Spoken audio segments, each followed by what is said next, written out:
comenzando por explicar el arjé o principio constituyente fundamental del cosmos en los presocráticos, en Tales, Anaximandro y Anaxímenes de la escuela de Mileto, en Parménides y Zenón de Elea, en Heráclito, en Anaxágoras, en Genófanes, en el atomismo de Demócrito y Leucipo, en los pitagóricos y en Empédocles, pasando por la mayéutica y la ironía que constituyen el llamado método de Sócrates, para llegar a los diálogos de Platón y específicamente a su concepción de la polis ideal fundamentada en una metafísica que toma algunos elementos de la religión órfica diferenciada del culto a los dioses olímpicos, algunos elementos de la filosofía cuasi religiosa de los pitagóricos, introduciendo conceptos nuevos como el topos urano, la noción de arete para determinar la estructura de clases de la polis ideal, pasando por los sofistas, particularmente por Protágoras y Gorgias, hasta llegar a Aristóteles, mostrando la relación entre el desarrollo de la retórica en la época clásica, en la Atenas del siglo de Pericles, con los sofistas, a la luz de la tercera tragedia de la trilogía de Esquilo sobre Orestes, quien asesina a Clitemnestra, su propia madre, después de que Clitemnestra asesinara a Agamenón, justo cuando el rey de reyes de los aqueos, el hijo mayor de Atreo, volviera de los 10 años de la guerra de Troya, mostrando cómo en las Euménides de Esquilo se perfila la noción de la nomos, o de la ley de la polis como microcosmos de un orden regido por el logos, que se distingue de las furias, y las furias, al pasar a ser parte del nomos de la ley de la polis como microcosmos, como reflejo del orden racional que rige el universo entendido como cosmos, pasan a ser las Euménides, las buenas guardianas de la ley, ya no de la ley natural, sino de la ley de la polis, explicando asimismo por qué es importante hoy en día frente a los desarrollos de la física, desde la física cuántica hasta la relatividad general y la teoría de cuerdas, teniendo en cuenta todos los avances de la química contemporánea frente al problema de la constitución de la materia, los elementos de la tabla periódica, los avances que se han hecho en física cuántica para determinar que el átomo se divide en un núcleo formado por protones y neutrones, alrededor de dicho núcleo giran electrones, los electrones no se pueden dividir, mientras que los protones y los neutrones se han subdividido para encontrar que hay unas partículas más pequeñas llamadas quarks. 3 quarks constituyen al protón y al neutrón respectivamente, y estos quarks que forman al protón y al neutrón, 3 para el protón y para el neutrón respectivamente, se encuentran unidos a su vez por partículas más pequeñas que pertenecen a la categoría de bosones según el modelo estándar, y se conocen como gluones. Frente a estos avances que han podido, mediante la ciencia contemporánea, determinar de qué está constituida la materia, ¿cuál es la importancia de volver a los presocráticos, de volver a la cosmología que buscaba el arjé y que implica, mediante el análisis cuidadoso de los modelos cosmológicos de Tales, Anaxágoras, Heráclito, Parménides y todos los demás presocráticos, diferenciar lo propiamente filosófico de lo científico, lo cual nos va a permitir responder a la pregunta ¿qué es la filosofía? Y por qué volver a la filosofía antigua, específicamente a los presocráticos hoy en día en una época de ciencia. En ese orden de ideas, en el presente video me propongo hacer una breve historia de la filosofía antigua, de la tradición occidental, comenzando por los presocráticos. En la península de Anatolia, específicamente en Jonia, surge la llamada escuela de Mileto. Tales es el primer representante de esta escuela de Mileto y por lo tanto simultáneamente el primer filósofo y científico de la tradición occidental. Tales considera que el arjé o principio constituyente fundamental del cosmos es el agua. Hay anécdotas contradictorias sobre la vida de este filósofo. Por un lado, algunas anécdotas lo retratan como un pensador distraído que por estar mirando las estrellas se cae, se tropieza. En otras tradiciones recogidas por Aristóteles, Tales es representado como alguien muy hábil en los negocios. En todo caso, pese a las diferentes anécdotas que tratan de reconstruir la vida de alguien que vivió hace más de 2500 años, su pensamiento constituye la transición del mito al logos, Recordemos que para la cultura helénica, es decir, para los habitantes de la Hélade, que pese a las diferencias en la organización política y económica de cada polis, basta ver la constitución económica y política de Atenas y compararla con la constitución política y económica de Esparta o de Corinto o de cualquier otra ciudad-estado en cualquier época, para ver la diferencia entre cada ciudad-estado, entre cada polis, que sin embargo tenían una misma cultura formada por un conjunto de mitos, dioses, representaciones narrativas y relatos religiosos que le daban sentido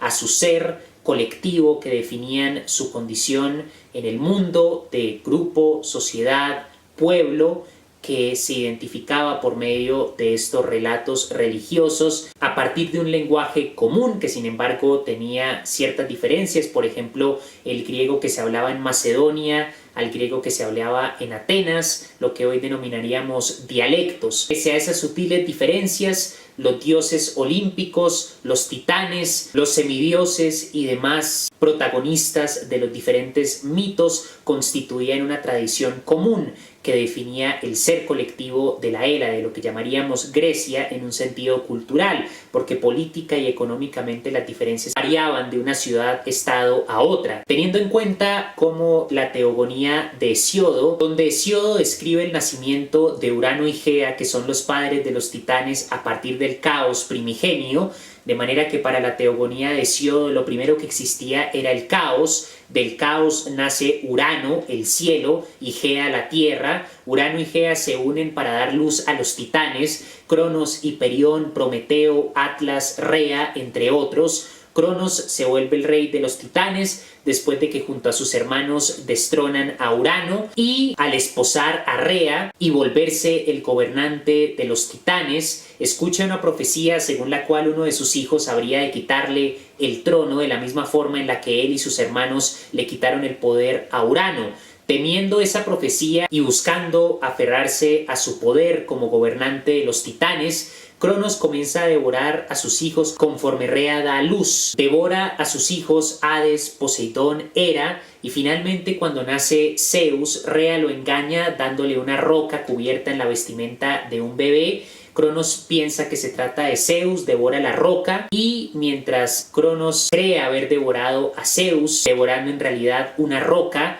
Rea envía a Zeus a la isla de Creta. Cuando Zeus crece, enfrenta a su padre y mediante una poción logra que Cronos vomite a Hades, Poseidón, Hera, sus hermanos y los padres de los que posteriormente se van a conocer como los dioses olímpicos. Cuando Zeus logra liberar a sus hermanos, comienza la titanomaquia, o la guerra que duró 10 años entre los titanes y los dioses que toman el monte Olimpo como su base y por lo tanto se van a conocer a partir de entonces como los dioses olímpicos. Atlas, Hiperión, Cronos y los demás titanes se enfrentan a Hades, Poseidón, Hera y Zeus. Los dioses olímpicos triunfan en esa batalla, los titanes son condenados al Tártaro, Atlas es condenado a sostener sobre sus hombros la bóveda del firmamento, y al haber derrotado a los titanes comienza la era de los dioses olímpicos. Hesíodo describe el nacimiento de la segunda generación de los dioses olímpicos: Atenea, que nace de la cabeza de Zeus; Ares, el dios de la guerra, hijo de Zeus y Hera; Dionisio, Hefesto,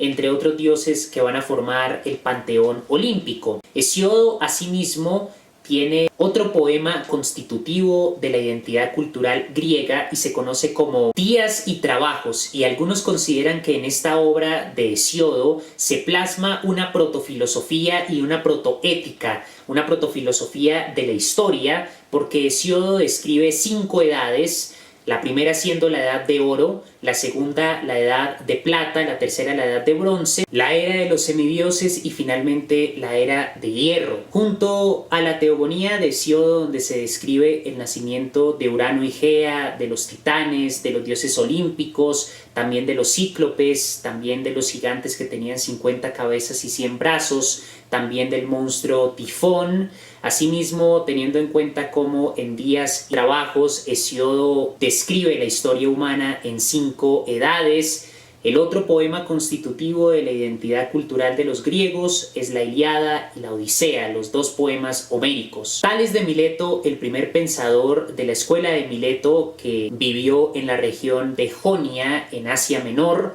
una colonia de Grecia, lleva a cabo la transición del mito al logos en su indagación cosmológica. Ya no le bastan las explicaciones míticas del origen de los fenómenos naturales en función de la voluntad o del poder de los dioses. Ya no le basta la noción del destino que más tarde van a elaborar los dramaturgos como Sófocles, Esquilo. Ya no le basta la explicación de que el universo surgió del caos primigenio, de que el cielo es Urano, de que Gea es la tierra, de que Atlas carga sobre sus hombros la bóveda del firmamento. Ya no le basta aquel mito en donde la hija de Deméter, Perséfone, es raptada por Hades, y Deméter, que es la diosa de la agricultura, al entristecerse por la ausencia de su hija, comienza a dejar morir los cultivos a lo largo y ancho del planeta, lo cual hace que Zeus se preocupe y tenga que acudir a Hades para que libere a Perséfone, porque se están muriendo los cultivos, se están muriendo los mortales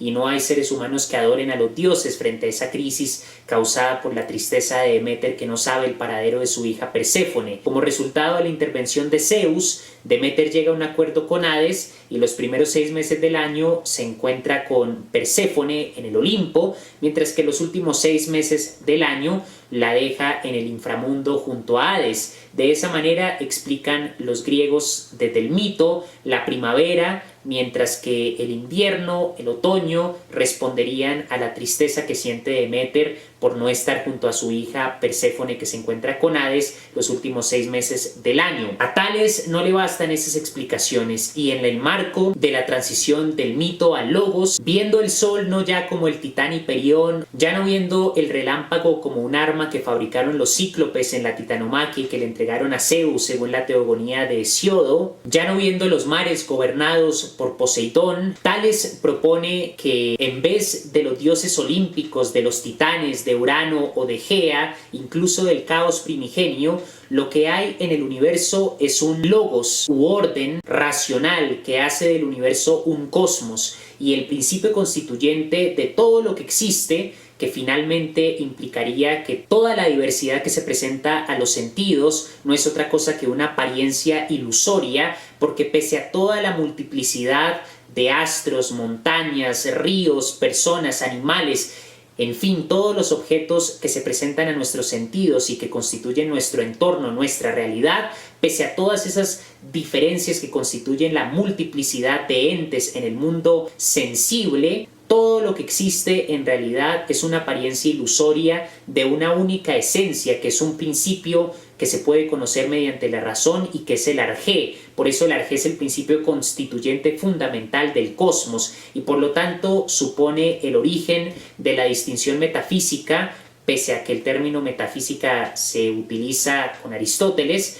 pero implica el surgimiento de la distinción metafísica entre esencia y apariencia. La apariencia se considera como algo ilusorio, la multiplicidad es la expresión de la apariencia, mientras que el uno, la totalidad, lo absoluto, es la esencia, es el principio cognoscible mediante el uso de la razón, es el arjé. Para Tales de Mileto, el arjé es el agua, y debido a que el agua se puede evaporar para convertirse en vapor, se puede congelar, es tan maleable, tan susceptible a diferentes transformaciones mediante la condensación, mediante lo que hoy conocemos como el ciclo del agua. Para Tales de Mileto, las diferentes transformaciones a las que puede llegar el agua por principios que pueden entenderse racionalmente explica la multiplicidad de apariencias que constituyen la realidad. Todas estas apariencias no son sino formas efímeras, temporales, ilusorias del agua que es el arjé. Todo finalmente en un nivel esencial, fundamental, es agua. Habiendo establecido que el arjé o principio constituyente fundamental del cosmos es el agua, Tales supone que debe haber un principio menos material que se encargue de permitir el movimiento y el cambio del agua, que es el arjé. Y gracias a este principio menos material, ese arjé, el agua, adquiere multiplicidad de formas que explica la diversidad de apariencias que encontramos en la realidad sensible. Tales denomina este principio material bajo la forma de dioses que se encuentran en todos los lugares, pero ya no son como los dioses de Hesíodo, de Homero, de las tragedias que elaboran los dramaturgos, ya no son los dioses de la tradición mítica y religiosa de la Hélade, sino que son dioses más afín a lo que hoy en día entenderíamos como leyes de la naturaleza, procesos racionales, o al menos que se pueden entender racionalmente, que permiten la transformación del agua para que asuma diferentes formas sin perder su esencia. Es decir, el arjé se conserva, pero debido a esos dioses que se encuentran en todo para Tales de Mileto, el agua se puede volver vapor, se puede congelar para dar paso al hielo, y Tales de Mileto observa que estos dioses se vuelven visibles en ocasiones en algunas rocas de la cercana Magnes, unas rocas de hierro que son movidas por lo que él en ese momento interpreta como esos dioses que se encuentran en todo lo que existe y que permiten el movimiento y la transformación del arjé, que él considera que es el agua, ya que estas rocas de hierro se mueven por acción de lo que Tales en ese momento interpretó como dioses en la cercana Magnes. De ahí viene la palabra magnetismo, el fenómeno que hoy en día explica la física desde Michael Faraday y Maxwell. El siguiente pensador de la escuela de Mileto, discípulo de Tales, es Anaximandro. Anaximandro propone que el arjé o principio constituyente fundamental del cosmos es el llamado apeiron, que en griego significa indeterminado. Él observa que hay fuerzas opuestas, como por ejemplo la vida y la muerte, circunstancias opuestas como la vejez, la juventud, la luz y la oscuridad, y determina que frente a estas fuerzas opuestas no puede haber ninguna que sea más fundamental que la otra. Luego el arjé implicaría pasar por alto esa dualidad en conflicto, ya sea la vida y la muerte, la luz y la oscuridad, la juventud o la vejez, que permea la naturaleza. Luego el arjé o esencia, principio constituyente del cosmos, es para Anaximandro el apeiron, que significa en griego indeterminado. Anaximandro postula que el apeiron o indeterminado como arjé surge de un equilibrio que pasa a un desequilibrio, de una justicia que se convierte en injusticia, y es el primero en utilizar la palabra justicia e injusticia, dando a entender que ya en el segundo pensador importante de la escuela de Mileto, el segundo presocrático, discípulo de Tales, hay una conexión entre el orden racional del cosmos regido por el logos y el orden moral, de manera que los presocráticos no eran simplemente cosmólogos, no eran simplemente los primeros científicos de la tradición occidental, sino que los presocráticos son propiamente los primeros filósofos, porque más allá de la explicación racional, o por lo menos de intentar explicar cómo se dan ciertos fenómenos naturales, son capaces de derivar de esa concepción del universo como un cosmos regido por un orden racional, planteamientos morales. No se trata simplemente de un orden racional que hace del universo un cosmos, sino que ese orden racional es al mismo tiempo un orden moral. Y ya es en los presocráticos donde se establece la relación entre la comprensión racional del universo visto como un cosmos y la idea de la polis regida por leyes, nomos, y por un orden que hace mímesis de ese orden racional del cosmos en el plano de los asuntos humanos. Es decir, la ética y la moral son un microcosmos en el contexto del nomos que rige sobre la polis, de las leyes de la ciudad-estado, que hacen eco de la racionalidad del cosmos. Anaximandro de la escuela de Mileto es entonces el primero en utilizar la palabra justicia e injusticia en el sentido del equilibrio y desequilibrio, de la integración y de la desintegración, que hace que el arjé del cosmos sea el apeiron o indeterminado. Pero al mismo tiempo debe afirmarse que la noción de desequilibrio en cuanto a la desintegración, en ese ciclo de integración y desintegración que describe el movimiento de la naturaleza, también hace referencia a la justicia en el plano moral y ético, aunque no directamente, y teniendo en cuenta que ninguno de los escritos originales de los presocráticos sobrevive, sino que todo lo que sabemos hoy en día de los presocráticos viene de comentaristas posteriores, particularmente de la reconstrucción que hace Aristóteles. Dice Anaximandro que la Tierra es un cilindro que se encuentra suspendido en medio de una vasta esfera donde los astros, proyectaría su fuego en uno de los puntos de ese cilindro, y en la cara que habitan los seres vivos, para Anaxágoras el hombre surge a partir de los peces. El primero en desarrollar la idea de la evolución, pero no en el sentido en el que la entienden los biólogos a partir de Darwin, sino en el sentido puramente de la especulación todavía no científica, pero sin embargo basada en una indagación racional sobre una observación bastante aguda,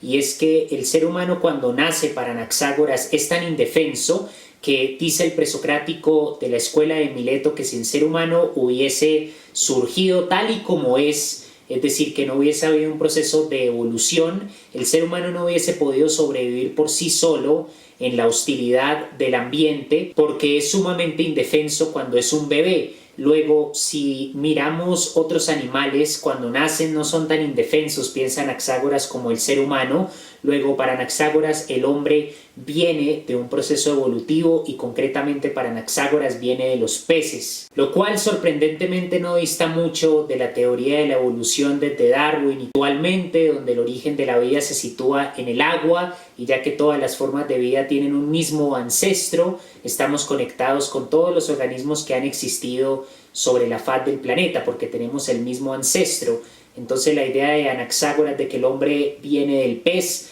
no es para nada descabellada, y eso que se trataba de una hipótesis, diríamos hoy, basada en la observación de que el ser humano, el hombre, es demasiado frágil cuando es un bebé y por lo tanto no hubiera podido sobrevivir a la intemperie si hubiese surgido tal y como es, si siempre hubiese existido tal y como es. Luego tuvo que haber descendido de algún tipo de animal que sí pudiera sobrevivir incluso durante su infancia, que no fuera tan vulnerable en el momento de nacer. El tercer integrante de la escuela de Mileto toma un paso hacia atrás, supone un retroceso de la complejidad del pensamiento de Anaxágoras, que veía frente a Tales el arjé, no ya como el agua, sino como el apeiron, como lo indeterminado, porque este tercer integrante de la escuela de Mileto, Anaxímenes, propone que el arjé es el aire, y de manera similar a como Tales postulaba que el principio constituyente del cosmos es el agua, y que mediante un principio que él veía como los dioses que están presentes en toda la naturaleza se transforma y asume diferentes formas, Anaxímenes explica mediante procesos racionales que se pueden entender por el uso de la razón, lo que hoy llamaríamos leyes de la naturaleza, las diferentes transformaciones del aire que permiten que el aire, como principio constituyente del cosmos, le dé forma a la multiplicidad de fenómenos que percibimos a través de los sentidos y que forman la realidad palpable del mundo material, del universo. El siguiente presocrático que quiero mencionar, después de haber enunciado algunas de las ideas de los pensadores de la escuela de Mileto que vivieron en Jonia, en Asia Menor, es Heráclito de Éfeso. Heráclito propone que el arjé es el fuego y va a introducir la idea sumamente importante para la historia de la filosofía occidental del devenir. Heráclito se va a situar frente a Parménides en la historia de las ideas como el devenir y la multiplicidad contra la unidad y la permanencia del ser que es, mientras que el no ser no es, dentro de la ontología que esboza Parménides de Elea, que uno nunca se baña en el mismo río dos veces, y muestra cómo el mundo es un constante devenir donde el ser pasa al no ser, el no ser vuelve al ser, y hay una multiplicidad de apariencias que están en continuo movimiento. Sin embargo, Heráclito distingue el plano de las apariencias del plano de la esencia, y si bien uno no se baña dos veces en el mismo río y el ser puede pasar al no ser en el plano de las apariencias, en el plano de la esencia, del logos, del arjé, el fuego, que es el arjé regido por el logos, se mantiene en un despliegue que toma la forma de un ciclo de integración y de desintegración, de creación y destrucción, de vida y muerte, un conflicto donde se busca el equilibrio entre opuestos, de manera que se da el equilibrio entre el arco y la lira. Esa expresión del arco y la lira denota mediante la oposición de la guerra y la música, la violencia y la paz, considerando a la guerra como padre de todo. Esa oposición entre opuestos que va a determinar el despliegue del devenir en el plano de las apariencias, mientras que en el plano del arjé, del logos, el fuego asume diferentes formas que finalmente son ilusorias, porque el fuego no cambia, el fuego se mantiene como esencia, todo es fuego, asume diferentes formas en el plano de la apariencia, regulado por ese devenir que parte del conflicto entre opuestos, el arco y la lira, la vida y la muerte, siendo la guerra el origen de todo, pero finalmente todo vuelve a ser fuego y comienza una vez más el ciclo. Frente a Heráclito, Parménides de Elea va a afirmar que el ser es y el no ser no es, y mediante un poema que describe cómo una diosa se le aparece en un sueño y le muestra los dos caminos, el de la verdad y el de la opinión, el de la episteme, dirá Platón, y la doxa, le permite decir que al afirmar que el ser es decir, al negar las apariencias y el devenir como lo ilusorio y aceptar únicamente la realidad inmutable del ser, del uno, porque en el plano de las apariencias hay pluralidad, hay multiplicidad, pero en la dimensión del logos, de la razón, hay unidad inmutable, no cambia, el ser siempre es, nunca puede pasar al no ser y del no ser no puede engendrarse el ser. En ese plano, la razón permite ir por el sendero de la verdad, mientras que en el plano de la pluralidad del devenir se conduce necesariamente a la doxa, a la opinión. Entonces ya en Parménides hay una reflexión ontológica sobre el ser, hay una reflexión epistemológica que conecta el ser con el conocimiento, es decir, el conocimiento auténtico, la verdad distinguida de la opinión, de la doxa, es aquella que da cuenta de la esencia inmutable del uno, mientras que la opinión es múltiple y está subyugada por el devenir, el caos, la incertidumbre, la pluralidad del mundo de las apariencias. Discípulo de Parménides, Zenón de Elea, contra los pitagóricos, desarrolla una serie de paradojas, las cuales la más famosa es quizás la de Aquiles y la tortuga, y siguiendo a su maestro en esa distinción entre apariencia y esencia, considerando el cambio como ilusorio, Zenón va a postular una paradoja que pone bajo cuestión la noción pitagórica de que las matemáticas o el número propiamente son el arjé o elemento constituyente fundamental del cosmos. En esta paradoja, Zenón postula que nos imaginemos a Aquiles, el de los pies ligeros en la Ilíada de Homero, el más veloz de los aqueos, príncipe de los mirmidones, hijo de la Nereida Tetis y del rey Peleo de los mirmidones, hace una carrera contra una tortuga, pero como la tortuga es tan lenta, nos pide imaginar Zenón que se le da una ventaja a la tortuga de, supongamos, 10 metros. Cuando la tortuga avanza 10 metros, entonces Aquiles puede comenzar. De acuerdo a esa paradoja, si la tortuga se le da una ventaja de 10 metros o de cualquier distancia que se quiera, Aquiles primero tendrá que recorrer la mitad de la distancia, luego un cuarto de la distancia, luego un octavo, un 16avo, y debido a que toda cantidad finita, todo número, por ejemplo 10 metros o cualquier distancia que nos imaginemos, es infinitamente subdivisible, es decir, se puede dividir infinitamente a 10, Aquiles nunca llegará a alcanzar a la tortuga y no solo nunca la alcanzará, sino nunca la podrá sobrepasar. Pero debido a que la experiencia nos muestra que si se hiciera una carrera, Aquiles evidentemente superaría a la tortuga, hay una discrepancia entre lo que muestra la experiencia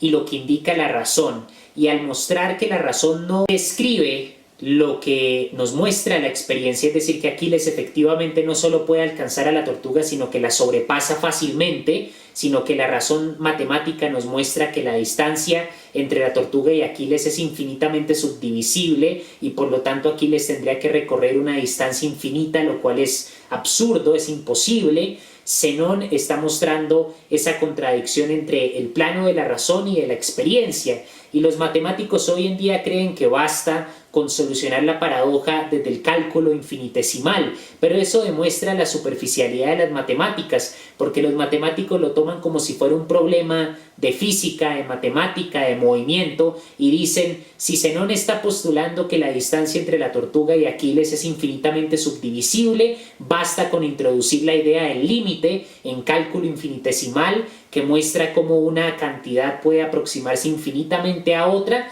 y ya con eso se soluciona la cuestión. Pero mucho más allá de lo que logran ver los matemáticos, el problema no es matemático, no es de introducir el cálculo infinitesimal, el problema es filosófico, concretamente epistemológico. ¿Por qué la razón, bajo la forma de la matemática, no concuerda con la experiencia? La experiencia nos dice que un corredor más veloz va a sobrepasar al otro, pero matemáticamente la distancia entre dos corredores, si se admite que uno empieza con ventaja, al ser infinitamente subdivisible, implica que el corredor que empieza después y que es más veloz y por eso empieza después, no puede alcanzar al otro porque tendría que recorrer una distancia infinita. Ese es un problema todavía vigente en epistemología, pero de ningún modo se soluciona con el cálculo infinitesimal. Esa es solo una solución unidimensional, superficial, que no dice nada y que por lo tanto es propia de las matemáticas. Pero en filosofía el problema sigue abierto. Es una paradoja que todavía tiene repercusiones hoy en día. Otro presocrático que quiero mencionar en este video es Genófanes.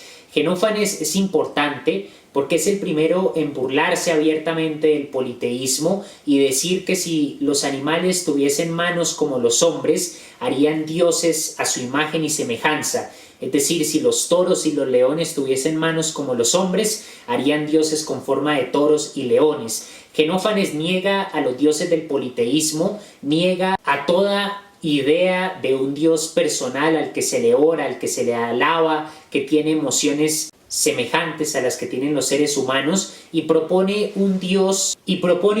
semejante al que miles de años más tarde va a presentar Spinoza. Es decir, un Dios que no es un Dios personal, que no es un Dios que interviene en los asuntos humanos, que no es un Dios que siente emociones humanas, sino que es un Dios que representa la razón. Por lo tanto, Genófanes está postulando un panteísmo racional en donde Dios es el logos, Dios es el orden de las leyes de la naturaleza que hacen del universo un cosmos, pero recordando que no se trata de una interpretación superficial de las leyes de la naturaleza, sino que es una interpretación filosófica de un orden cósmico que no se agota únicamente en la descripción de los fenómenos físicos, sino que tiene una trascendencia que le permite dar significado a la vida política y a la ética. La ética y el nomos como ley de la polis se derivan de una concepción de la ciudad-estado como microcosmos, reflejo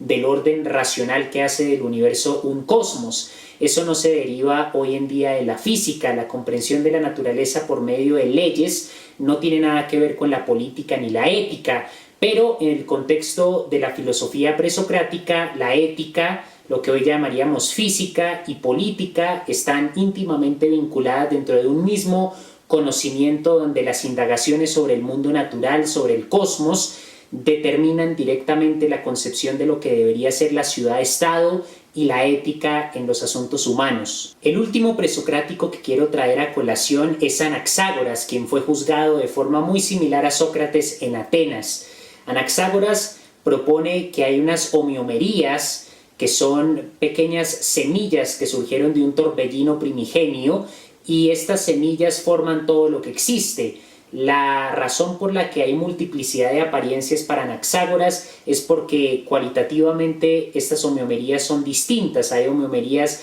de los diferentes materiales, formas, sustancias que forman el mundo, y el movimiento de estas homeomerías que se integran y desintegran para dar paso a los diferentes ciclos de la materia y la naturaleza está regido por lo que Anaxágoras llama nous, o inteligencia cósmica. A partir de esa doctrina de las homeomerías, cuyo movimiento es regulado por el nous o inteligencia cósmica, se dan las bases para el atomismo de Demócrito y Leucipo, que son los últimos presocráticos principales que forman esta tradición de cosmólogos que fueron capaces de relacionar la comprensión racional del universo entendido como un cosmos con la ética y con la concepción de la polis, al menos de manera indirecta, lo cual va a influenciar la concepción de Sócrates, Platón, Aristóteles e incluso de los sofistas. va a dar el escenario para la filosofía clásica. Adicionalmente, se tiende a pensar que los presocráticos fueron únicamente pensadores ocupados de lo cosmológico,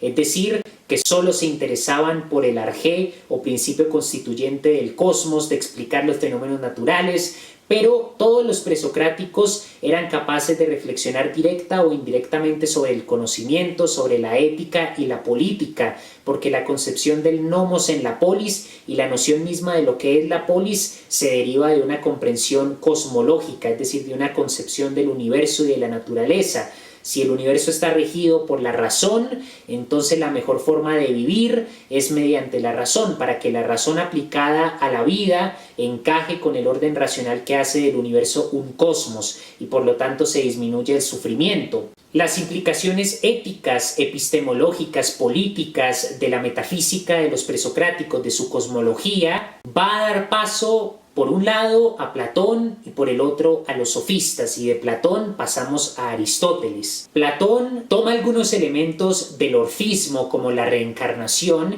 y va a proponer que hay un mundo de las ideas, o topos urano en griego. En el topos urano o mundo de las ideas se encuentran todas las ideas independientes del contexto humano, la idea del bien, los sólidos platónicos, las ideas matemáticas, la idea de justicia. Y el alma, que al morir el cuerpo va al mundo de las ideas, contempla esas ideas que existen independientemente del contexto humano, y luego al reencarnar, que es una noción tomada del orfismo y también de los pitagóricos, esa alma que ha contemplado las ideas en el mundo de las ideas en el topos urano las olvida. De manera que las personas cuando aprenden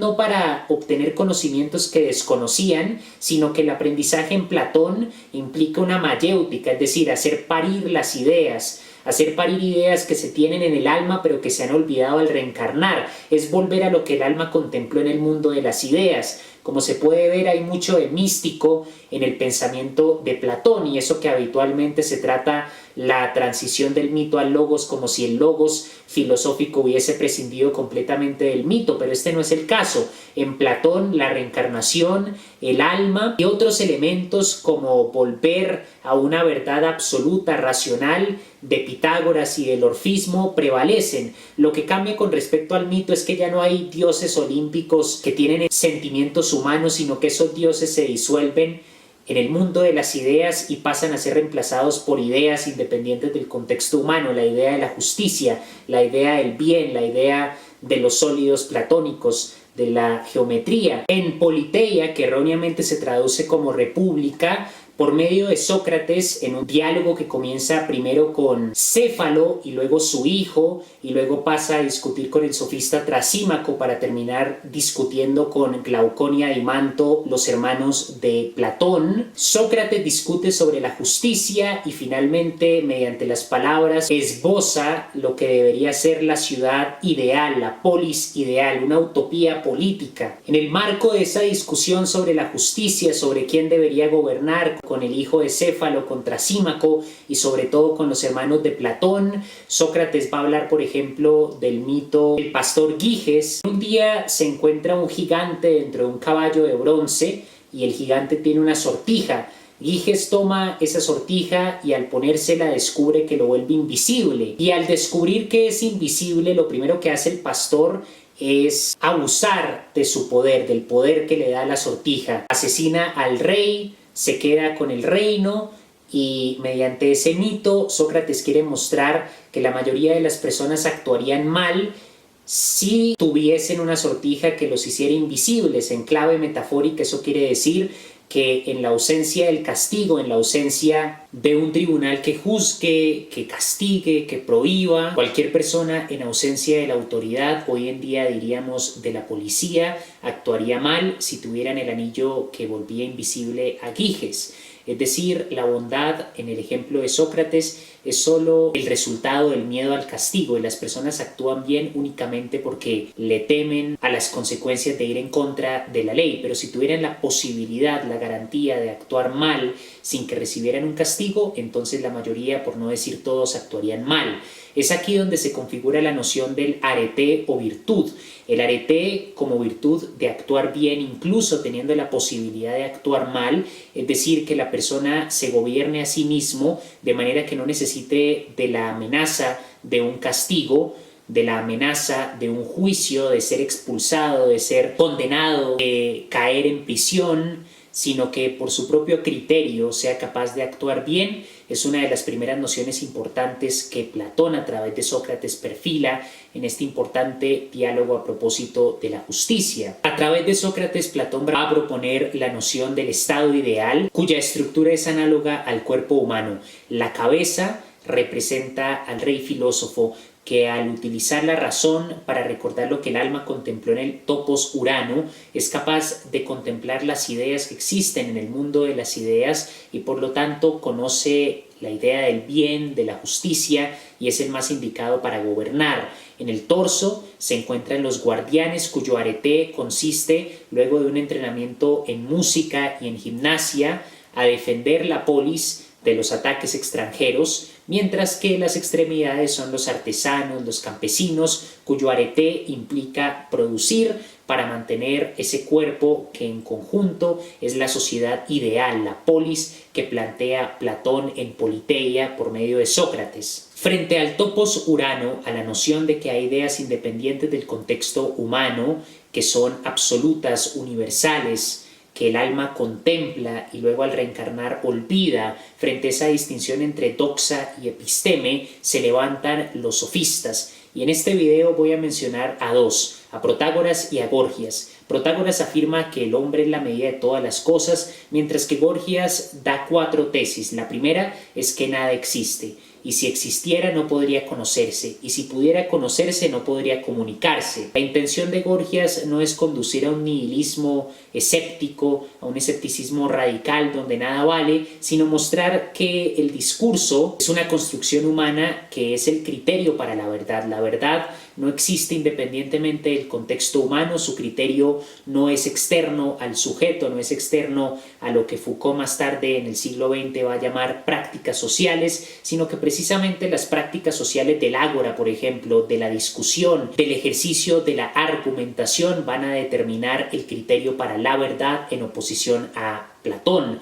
Por eso Platón en Hipias, en Gorgias y en otros diálogos por medio de Sócrates combate a los sofistas porque considera que los sofistas no son filósofos, sino que son sabios del arte de convencer, mas no sabios que hayan dado cuenta de una verdad a la manera del arjé presocrático o de las ideas del topos Urano. Son sabios que cobran por enseñar el arte de convencer, y en el arte de convencer no importa la validez de lo que se está argumentando, sino lo único que importa es la manera de argumentar, la manera de comunicar el conocimiento en el contexto del ágora. El convencimiento depende más de la coherencia, potencia, belleza, persuasión del discurso, mucho más que la validez objetiva del mismo. La discusión entre los sofistas y Platón va a hacer eco en la discusión actual entre los posmodernos que reaccionan al absolutismo de Hegel. Y finalmente llegamos a Aristóteles, con la ética a Nicómaco, con la política, la metafísica y todos sus invaluables aportes a las ciencias naturales, el tutor de Alejandro Magno. Y con esto culmino esta breve exposición de la filosofía antigua, desde los presocráticos hasta Aristóteles.